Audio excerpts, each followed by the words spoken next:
امام حسین کی تحریر سے میں پڑھوں گا کہ انہوں نے جو خط لکھا، تم کہتے پتہ ہی نہیں چلتا امام حسین کا کیا مقصد، یہ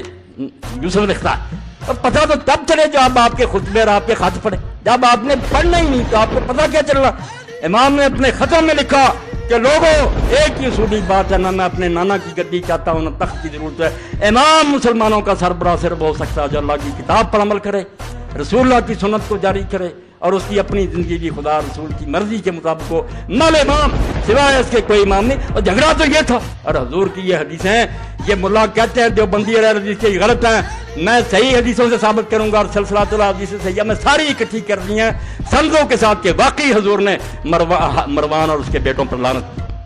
اب کہتے ہیں نہیں ساری اولاد کی بات نہیں، بیٹے جو تھے عبد الملک رب العزیز سارے برے، پوتا اگر نیک نکلا عمر بن عبد العزیز برا بات۔ آپ حدیثوں کی طرف اللہ کے لیے آئیں، یہ کہانیاں جو چھاپتے ہیں نا رسالے